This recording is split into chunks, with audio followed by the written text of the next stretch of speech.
Buenas tardes, yo les vengo a presentar brevemente, me gustaría que fuera breve, una parte de la tesis que estoy desarrollando, que tengo en curso ahora mismo, que se llama espacios de visibilidad y prácticas artísticas independientes en España desde la generación de las autonomías. Y hasta el 2016 elegí ese marco básicamente porque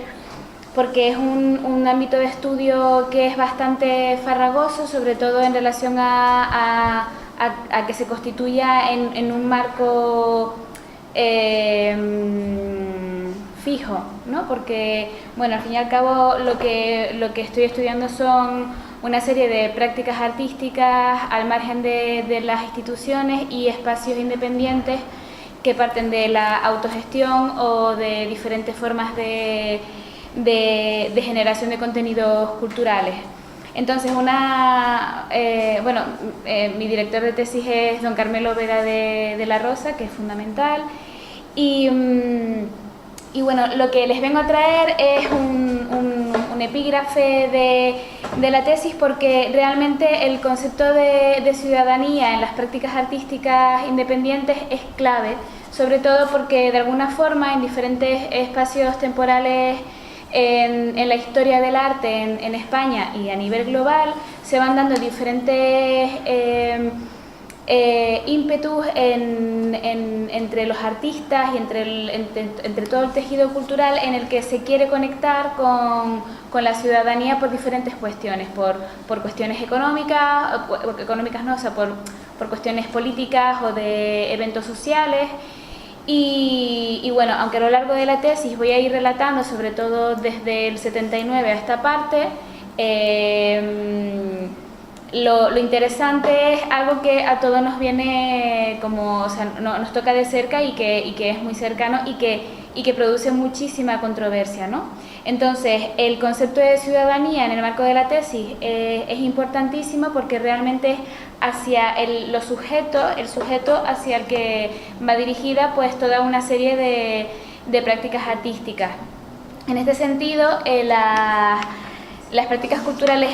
independientes y todo dentro de los procesos ciudadanos pues tienen una intensidad que en España viene pues desde los 70, también con un repunte en los 90 y va asociado a diferentes cuestiones como en los 90 pues el derecho a una vivienda digna, el movimiento Ocupa, la caída del muro de Berlín que en Europa generó un movimiento social importante y muchas prácticas artísticas de artistas de reconocido nombre internacional pues empezaron o se perpetuaron como lenguaje en esa época. En ese caso, todas estas prácticas independientes normalmente lo que hacen es intentar salirse del territorio físico del museo, porque el museo de alguna manera siempre provoca un forcejeo a nivel social. Es un espacio que tiene que comportarse como un ágora social porque es de talante público, pero también está instituido a través de una serie de políticas culturales que a nivel administrativo van un poco sesgando o poniendo cortapisas a cierta creatividad o desarrollo artístico en relación a la ciudadanía, ¿no? Entonces a veces el museo en muchos contextos temporales parece que se aleja de lo que es el talante público que tiene en sí mismo como por su aspecto fundacional, ¿no? Entonces muchos artistas lo que hacen o basan sobre todo su gran parte de su producción en el contacto directo con la ciudadanía que no tiene por qué pasar por el museo. Todas esas prácticas es lo que llamaríamos en el marco teórico de mi tesis prácticas instituyentes, que tiene un marco estructurado a nivel de estudio filosófico, de acercamiento epistemológico y que tiene ya un gran recorrido desde los años 60 y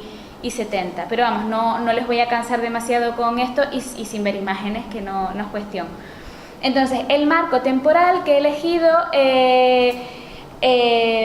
por esta relación entre artista y ciudadanía es el marco que se da entre la crisis económica de 2008, que afecta a nivel global, y el 15 de mayo de 2011, que en España pues será el 15M, que es la toma de la plaza en sí. Entonces, con este breve y un poco torpe diagrama, lo que trato de representar es cómo las prácticas fuera del museo se desarrollan justo en este marco para depositarse en la plaza.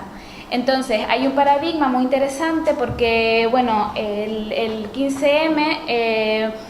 todos lo conocemos, o sea, no voy a ahondar mucho a nivel de explicación en ese tipo en esto, pero el 15M lo que provoca es que la ciudadanía, previamente, sobre todo en España, se manifestaba a un nivel sectorial, es decir, o sea,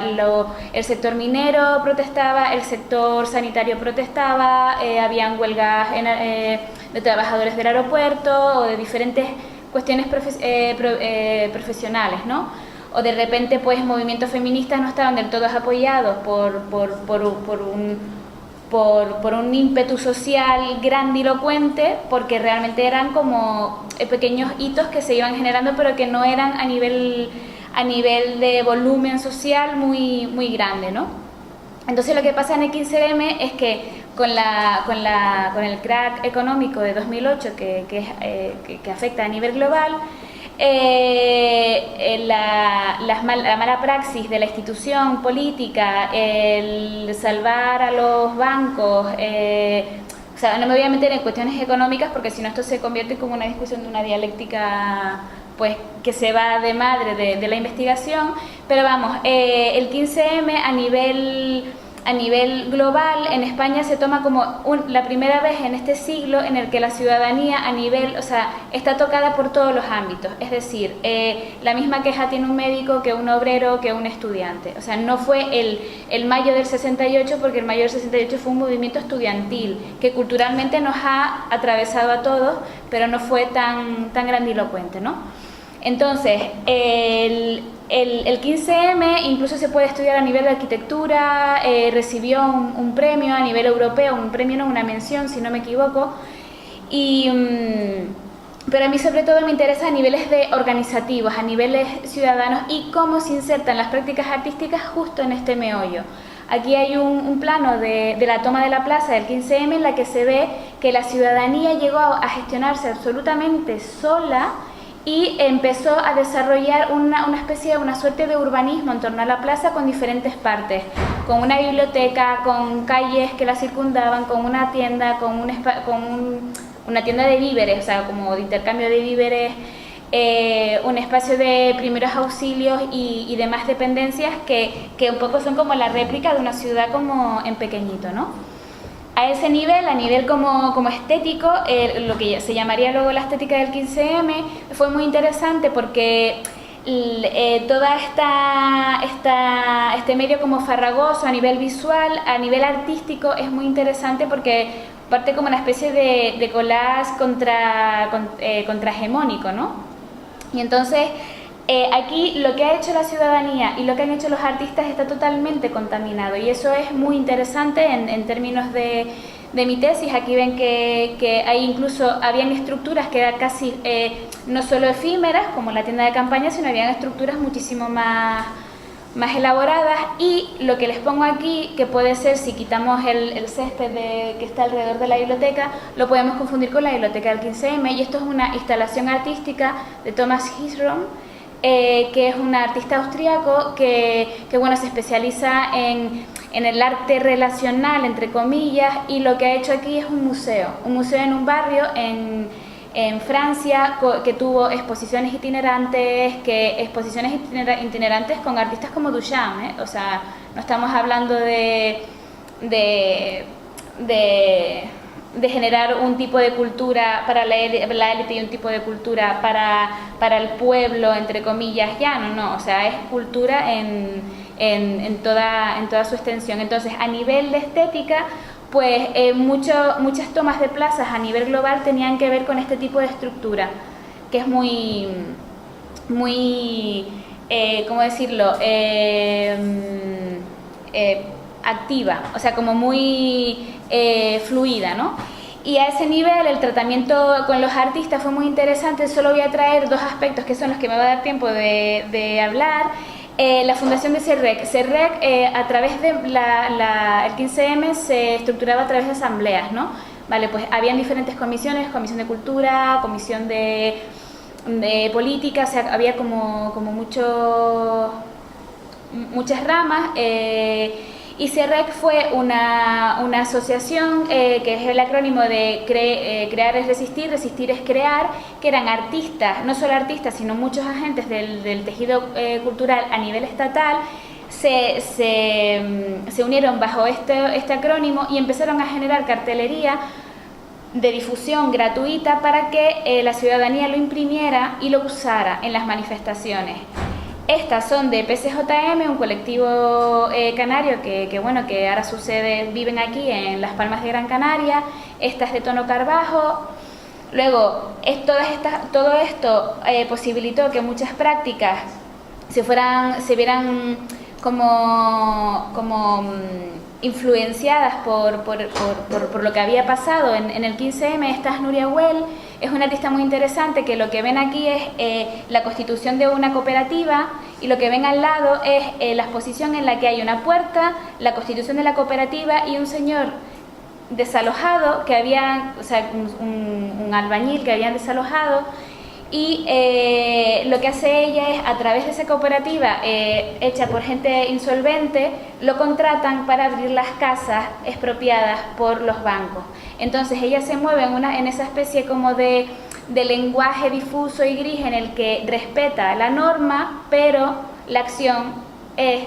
totalmente reivindicativa y contrahegemónica, ¿no? Entonces, bueno, pues me parece muy interesante. La verdad que no me da tiempo, pero a nivel de artístico lo que pasó es que los artistas justo en estos meses de 2011 generaron muchísimo material que se compartió a nivel de código abierto, a nivel de inteligencia colectiva, con un montón de contenidos que la ciudadanía puede usar en su propio beneficio, y estamos hablando de arte contemporáneo, ¿vale? A través de webs también como Indimedia, que llegó a tener una sede europea, europea, que se llamó Indimedia Estrecho y que por falta de activación pues ha muerto, es una pena. Y luego solo me interesa destacar a los artistas PCJM, porque aparte de que hay muchísimos más que en el estudio se mencionan de forma más extensa. PCJM, a partir del crack del 2018, lo que decidieron hacer es una producción muchísimo más abaratada, a través de la pintura. Entonces, toda su pintura tiene que ver con diagramas de valores. Aquí es las matriculaciones en España desde 2008 hasta 2012, con lo cual ellos a nivel práctico están pues hablando de cuestiones como muy importantes. Estos son el díptico Elecciones Generales en España en 2011 de los partidos en el Parlamento, y Elecciones Generales en España también en 2011 de partidos, abstenciones y voto nulo. O sea, a nivel plástico van como también ahondando en todas las discusiones que se tenían en las asambleas del 15M. Y bueno, para un poco como conclusión, la conclusión un poco de este trabajo viene o revierte en que muchísimas prácticas actuales están totalmente influenciadas, a pesar de que a nivel político y social se piensa que el 15M no tuvo un correlato o no lo está teniendo. La investigación en este caso parte de la premisa de que sí que lo tiene, y hay tres ejemplos que quiero destacar solo por nombrar. El K2M es el Centro de Arte Contemporáneo del 2 de mayo, tiene un programa auspiciado por su director Manuel Segade que se llama La Escuelita, que es un programa de aprendizaje colectivo desde los afectos.